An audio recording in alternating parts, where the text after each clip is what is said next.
really feel like a dumb tourist right now. But the problem is, hi, thanks. Oh, sorry. That was awkward. That was so awkward, never mind. That was so awkward. Who fist bumps anyone? I'm so awkward. I'm sorry.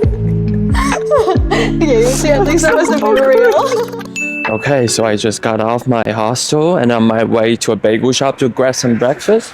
And then I'll tour the city. Wow, it is so sunny outside, but it's so cold. Why am I here in Europe? Honestly. Anyway, yes, I go to the city center and then I come back and take a rest. And then I will tour Charles University, second faculty of medicine.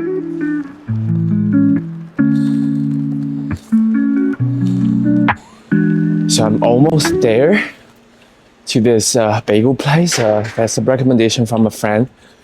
Yeah, very excited. And I have to say, the city gives me a little bit Berlin vibe. The architectures are very similar to the ones in Berlin, which I really liked. Yeah, excited for the bagels.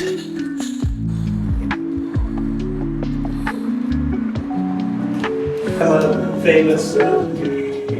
I don't know if I can be famous, honestly. So I have Vice. Followers do you have? What? How many followers you got? I really don't have like, I don't even have 1,000. I have like a couple hundred. Oh. So I'm starting, but it's more about, so I have clients who come to me to ask for advice for university applications.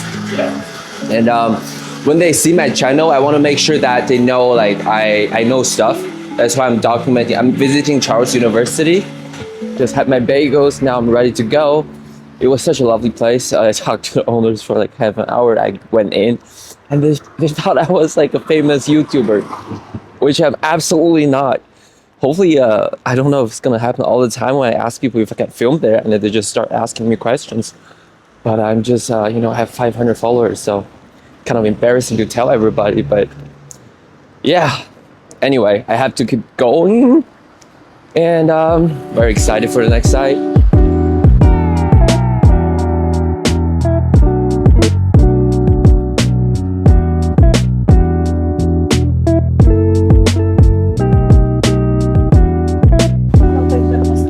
So I just had a thought, since I'm here and it's everything's just so old, what if hypothetically you're from Tokyo or some Asian countries and you come here to study abroad for one semester, or the other way around?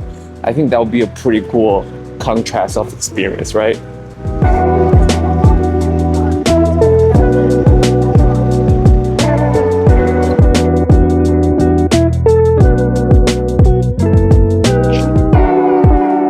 Swimming pool area. Yeah, it does. So Do you want to start? Oh. yeah, let's start. So I just walk by and then Do you want me to introduce myself now or later? we can introduce later. Okay. Like we can just do the campus tour now and Yeah. then later we can Perfect. yeah. Honestly, this is probably the favorite part of my day when this is the first thing I see in the morning are all Yeah. these plants. Okay. Especially because sometimes you have to be here before 8 a.m. and in the Yeah. winter it's still dark at 8 a.m. Yeah. So no one wants to be here. Yeah, I see. But this wakes you up a little bit. Okay. Okay. So this is our main hall. Yeah. We like to use this for any events that are taking place right now. There's a gallery for some reason, which Yeah. is amazing, you know? Yeah. What other faculty does this? Yeah. It's where we hold our open day for prospective students. Mm-hmm. It's where we hold our scientific conferences, where we get to present all the findings.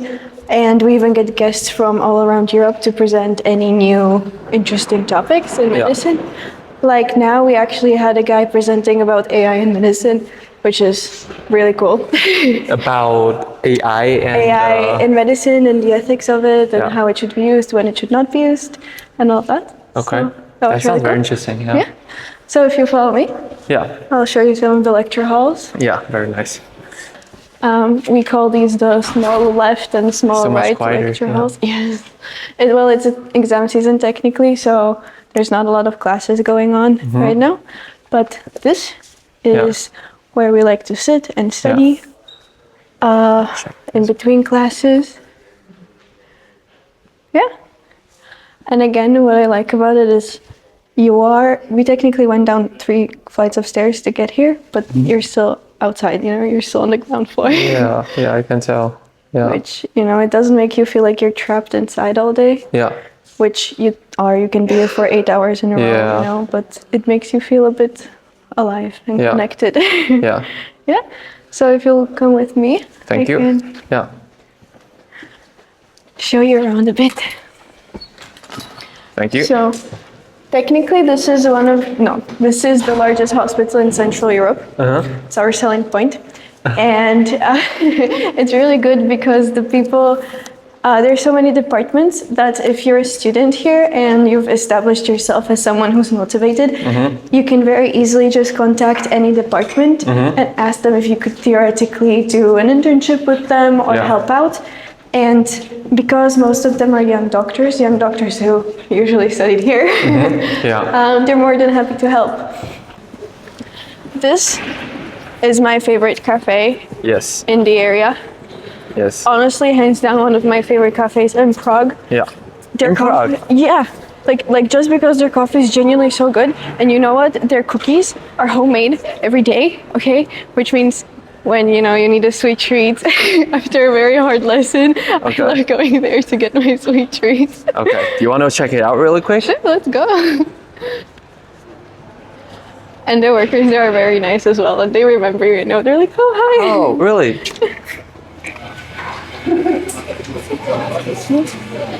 Okay, I can see a lot of doctors here. Doctors, students, everyone. Yeah. Patients as well.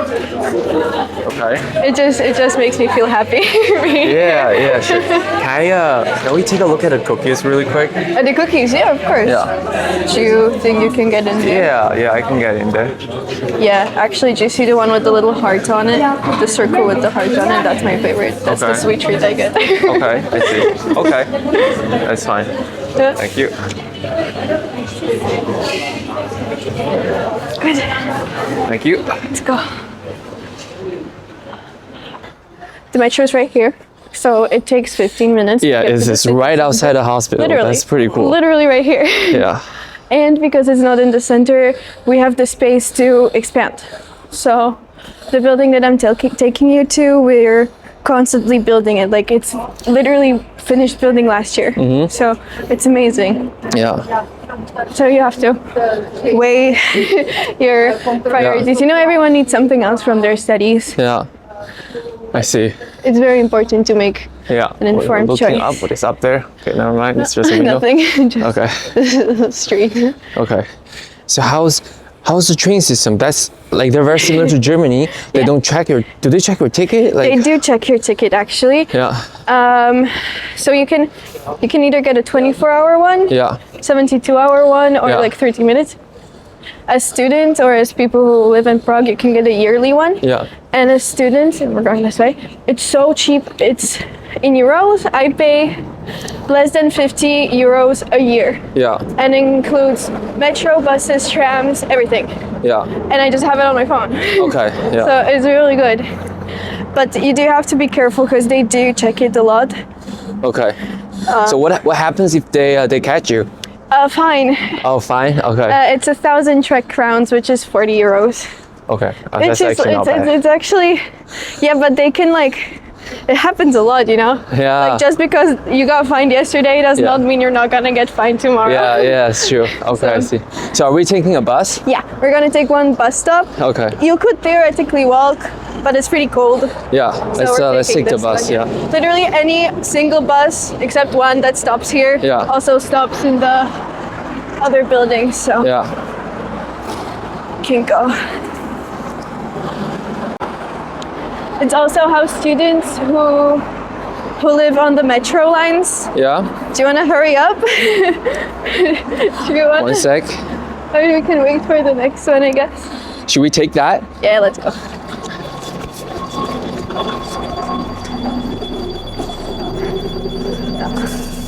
So this is also how it works. Yeah. In the morning when you're late to uni, you have to run for the bus. Yeah.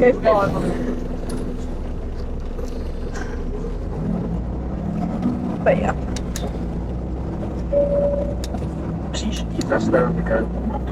Honestly, the outside of the building. Oh, sorry.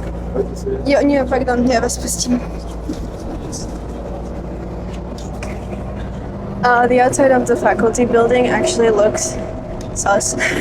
Like if you walk past Yeah. it, you would not be able to tell that that's a medical Really? faculty. Okay. You will see.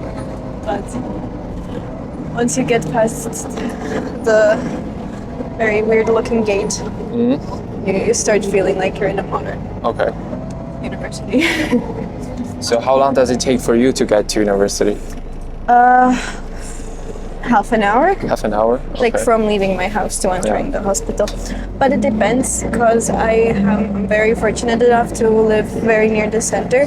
So I have both the metro and the tram lines Okay. right next to my house. Okay. So sometimes... Oops. Sorry. You good? Yeah, I'm good. Welcome. Thank you. Thank you. So Thank you very much. this is one of our screens that whenever there's a very important event or anything, not even important event like a party, we always advertise it up here. Yeah. So I feel like you do need to speak Czech if you're studying here, even though you're doing the English program, right? Not really. They do teach you Czech. Okay. Stick to in the first 3 years you get taught Czech at a level where if you do it properly at the end of it you can actually go out and speak fluently. It's very difficult, very difficult. Czech is a hard language, but it's doable and our teachers are actually really amazing and they're very nice, so they do help a lot. I see. But it's because this building is shared between we have an English parallel and a Czech parallel. So it's students studying in both languages and we share both of the buildings. Yeah. So that's why you can see some events are posted only in Czech, some will be in English.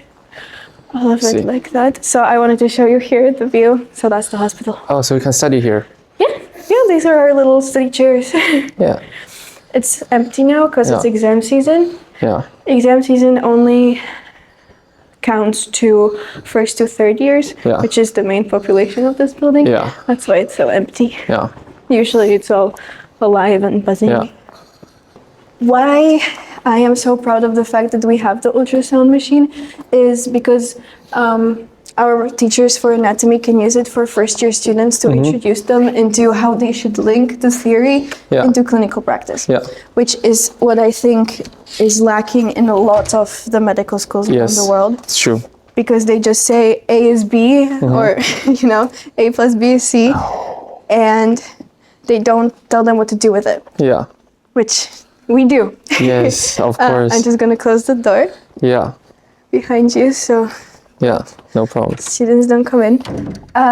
So this is our ultrasound machine. We can either, as I said, use it for our students in class, but mostly we use it for research. So the anatomy department, like almost any department here at LF2, is involved in a lot of research. And it's because we do get a lot of scientific funding, which is one of the best things about this faculty. Yes. So I'm trained to use this. It's really cool. It's very easy to use once you know how. And also, another thing that only we have in this room is this table. Now this table is very rare, very important, and very fragile. So it's called the anatomash table. And another name for it is the virtual dissections table. I don't think I'm going to turn it on, but if you want to just go closer here. What it does is it has scanned 4 different bodies into extreme detail. And it did it with, I don't know, CTs, MRIs, and it computerized it so that a student can come here and basically virtually dissect. So they can cut it to see any cross section they want. They can just take out one vessel and trace it back. It's amazing. We do have apps that do a similar thing. We actually have our own. Our faculty has designed their own for free for all of our students. Yeah. But what I like about it is that we can use it again in the anatomy classes to link what they saw there in a real specimen to what technically it should look like more like in every person, because the specimens there are pretty old, and every person can look a bit different. Yeah. So that's why I think this is really useful. Very nice. Could I ask in which semester do you take classes that you have access to this lab? Yeah, first year, both first and second semester. Wow. Okay. It really depends on the teacher we have. So this is not mandatory, and it's not going to be every class. But for example, mostly in the second semester and first year, when you do organ systems like gastrointestinal, lungs, everything like that, it's really good to visualize here because it's not just textbooks. Yeah.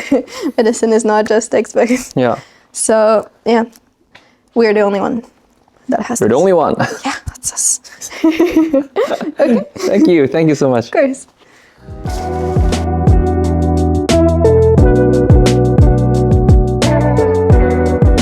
Let's start with maybe your personal story. Like how did you grow up? Like how did you come here? Yeah. How did you select the university? Yeah, a little bit. Okay, so I was born in Slovakia, Yeah. which is right next door to the Czech Republic. Yeah. It's very similar. We do speak a very similar language, so moving here was not that much of a cultural shock to me, Yeah. which I think might have made my experience in transitioning from a high school student into a university student easier Yeah. than a lot of my classmates. Yeah. But Prague, because it is still close to home, Yeah. but it feels so much more international, so much more inclusive, just amazing. Also, Yeah. if you see the old town, which you did, Yeah. it makes you feel like you're living in a movie, Yeah. which I love it. It's something that is, I feel like, undervalued in our studies here, but I do appreciate it a lot. Yeah. Okay. Yeah. So how was the application process? How did you get into the university? Yeah, so first step is choosing the university, which I will tell you more about it Yeah. in a bit. But the application process is the same as in any other. So you do an entrance exam. You apply first, they check your CV.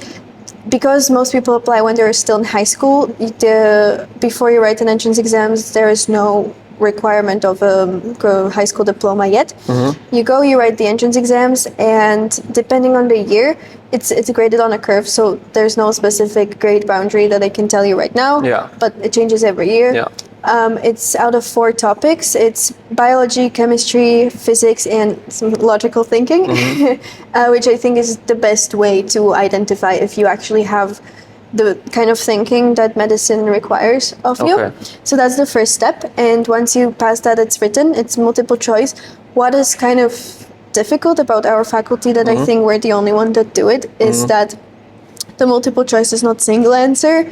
It's 1, 2, 3, or 4 that can be correct. And unless you circle the exact combination that they want, you won't get a point for that question. So that's the only reason, or the main reason, why people say it's hard to get in. But it's just practice. So everybody has to take exam in order to get in. No, not anymore. It used to be that way, but now there's exemptions. So for students with IB or A-level qualifications, or the German Abitur, they have a grade boundary for that. So the only iffy part about that is that you get, especially IB and A-level, you get your proper results in August, and enrollment starts in September. So if you're relying on your A-level grades, which right now the cutoff is AAA in biology, physics, chemistry, or maths, like a combination of those, I think, and you don't get it, and you're relying on those to get into university, you will only find out in August, which is, not ideal. Yeah. So some people choose or opt to take the entrance exams anyway, because if you get the entrance exams, if you pass them, you don't have to wait for your diploma, and you're in anyway. Okay. Or let's say, what if your grades are not so great, not so good? Could you only rely on the entrance exam? Yep. Is that an option? Yeah. Once you pass the entrance exam, the only qualifications you need is a high school diploma. Okay, that's very good to know. Yeah, regardless of the grade. Yeah. So which one did you do? In my year, there was not the option to be exempted, so I had to take the entrance exams. Okay, I see. And how many students are enrolled every year? So first of all, I'm gonna there's a Czech parallel and there is an English or international yes, parallel. yeah. So we are the same course, except one is taught in English and one is taught in Czech. So we are not classmates. Yeah. That's why we say parallel. Like we're the same, but do you like we each don't other? cross. Yeah, we like each other. They're nice. Although it depends who you ask, but we like each other. Okay. Yeah, so in the international parallel, which is where I study, usually it's around 60, give or take. This year, somehow, 140 students passed the entrance exams. We don't have a specific cutoff point. What we do is we have, if you pass, you can come. There's not a limit. Because Wow. up until now, not enough people have actually properly passed and then chose this faculty. Okay. So my year, 60. Okay. 60 students enrolled. 60 students. Okay. So you are a third year student. What was the hardest point, like, so far? It could be academically speaking, it could be socially speaking, because you are indeed studying abroad, even though you're from Slovakia. So how was the moment? Do you have one on your mind? I'll start with the academic one. For me, it was the first semester, the first 2 to 3 months of coming into university. Yeah. It's because most of the students who come here from high school are probably top of the class in high school with, minimal effort or just, they get in and they expect either the same or they don't know how much pressure medicine actually exerts on a student. Of course. So the first 2 months here, I was not a top tier, like all A, straight A student, because I didn't know how to study. I didn't understand my own brain. And I feel like that is the defining process, that defining point in every medical student, especially here, because we do give the students a lot of responsibility from the first semester, which again, I think is amazing, because it's better to realize in the first year that this is not what you want from your life than realize it in the fifth year, let's say. Of course. So that was really tough for me, was figuring out that, well, basically until now I could just read a textbook and be like, yeah, that makes sense. That's not how it works. So that was really tough for me, and like having to accept that I almost failed an exam, or I wasn't top of the class anymore, or I had a professor tell me, because sometimes we have oral tests, so they examine you face to face, and he was like, yeah, I'll give it to you, but it's just not good enough, That was my lowest point, was realizing that you do have to adapt, and figuring out how to adapt was very hard. Okay. Yeah. And socially? Socially, it's exam seasons. So the way it works is you have 2 semesters a year. Yeah. And for approximately a month and a half, there are no classes. It's just exam season. So there's this website system where you sign up for an exam. There's specific dates. You come and you answer orally to that professor, and then you either pass or you fail. Yeah. But because there's no classes, you're at home. You're studying, nothing else. So unless you put in that effort to go and either study with someone or study outside in a cafe or in a library, or make yourself go to the gym or just go on a walk. That was probably, for me, and I think universally, like the first and second exam seasons are a very low point for people, because you're basically isolated. So, and the sheer amount of content that you have to learn, especially for students who couldn't figure it out how to study, bit by bit throughout the semester, you're basically teaching themselves the entire syllabus in, let's say, 3 weeks, which is crazy. It is possible, but it is, very tough mentally. So, isolation. Thank you very much. I think that was the interview. Thank you, Petra. Thanks. Oh, sorry. That was awkward. That was so awkward, never mind. So I'm just getting back to my hotel now and want to say goodbye. My name's Jacob. I'm a college counselor based in Cologne, Germany, and I'm showcasing different universities for you guys. So please stay tuned for my next video or episode or whatever I'm making. And I'm pretty exhausted, but it's been a great day. And see you guys next time.